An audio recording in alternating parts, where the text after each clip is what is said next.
I bet she used a gun, Wynne finally said, no longer frozen but contemplative, nearly clinically so, as she analyzed the presence of one more dead person found in the covert.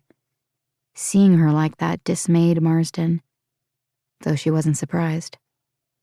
Wynne had grown up with the covert's secrets and not-so-secrets. This was all normal to her.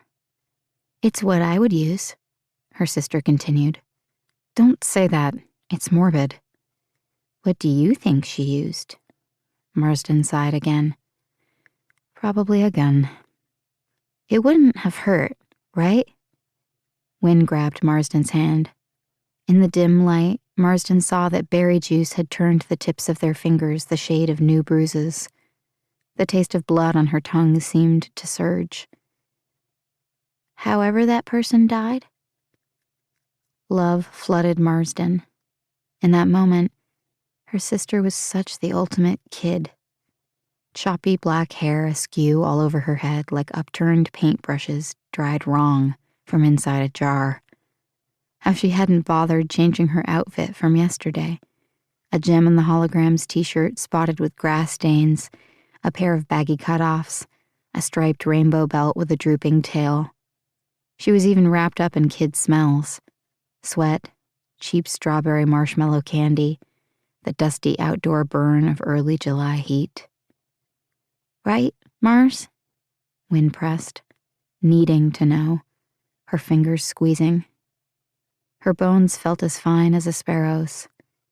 At 8, her sister was tiny for her age, as Marsden herself had been, and still was at 16. Both of them sparse and stunted and wiry, like plants grown beneath strange light, the town sometimes still said. "It would have been quick?" Marsden nodded, though she had no real clue. Wynne knew she had no clue. She wasn't really asking about how, anyway. Or why. And that was a question they could never really answer for sure. Suicide notes, if they were found, had little meaning but for the person they'd been written for. Marsden got a glimpse of pale skin through the trees, of blonde hair splotched with the telltale darkness of blood. It wouldn't have hurt, no. Out like a light, totally painless. "You're guessing." "Why ask if you're not going to believe me, runt?" She flicked a crumb from Wynne's nest of hair. Buttermilk waffle.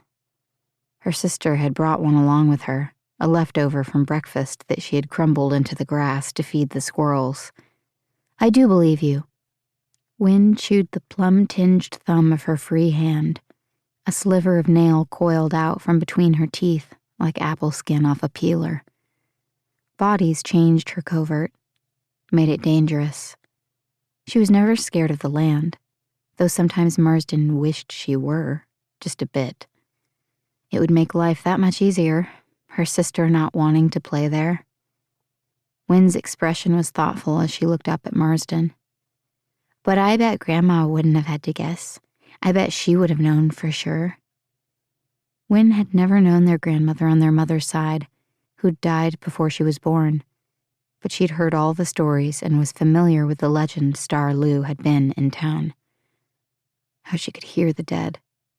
How she could connect with them as a service. "If Theola were here, maybe she could tell too," her sister continued. Marsden snorted. She pictured their dead grandmother's old friend, gaudy floral dresses, oversized feathered hats, a probing stare that tried to unearth all kinds of foul, shameful things from your mind. Old Theola Finney dressed bigger than the town, but her advertised psychic abilities said she fit Glory just fine. "Theola tells fortunes down at her cafe, Wynne. Looks deep into your eyes and tells you your future." Wynne pulled her hand free. "I like her, even if you think she's a liar." "I never said she was a liar. I just don't think she tells the truth. It's not the same thing." "How come we can't hear the dead talk if Grandma could?" Her sister was